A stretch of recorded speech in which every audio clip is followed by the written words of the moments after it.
Selena, shifting gears a little bit to tariffs. You just spoke to a small business owner about Trump's latest tariff threats. What did she tell you?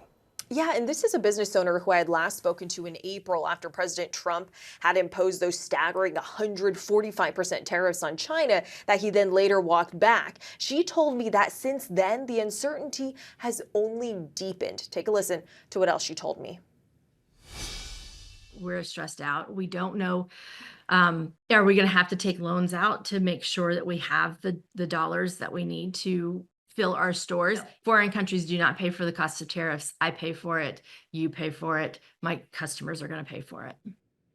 So the vast majority of the toys that she sells in her store, in her toy store in Virginia, they come from China. They're made in China or come from vendors in Europe that largely source them from China. So she's really impacted and vulnerable to all of the tariffs right now. And when I asked her to react to these latest tariff threats against the European Union, with high tariffs also against Japan and South Korea, she said that's only going to add to the uncertainty. She says she really has no choice but to increase prices for consumers. And she's finding, too, that consumers aren't buying the big ticket items. She can tell that they're pulling back and that her consumers are also being impacted by all of this tariff uncertainty.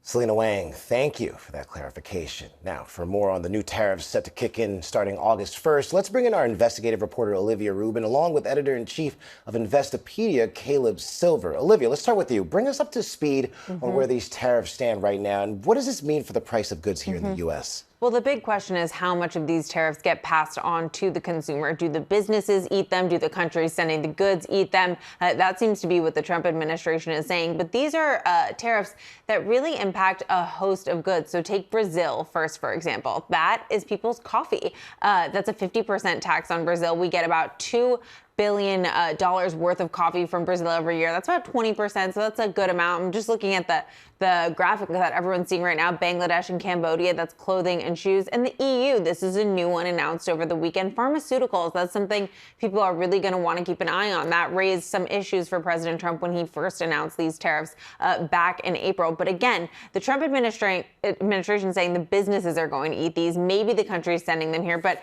as you just heard from Selena, some businesses are saying we can't afford that. If these prices go up, we don't have enough margins. Now, maybe huge companies, especially on clothing and footwear, could eat some of that, and maybe the consumer doesn't see it. But even companies, I'm thinking back to April and May when the tariffs were first announced, Walmart saying they were going to pass it on, specifically when it comes to groceries. Now, Caleb, what does a 30% tariff on imports from Mexico and the EU mean for American customers?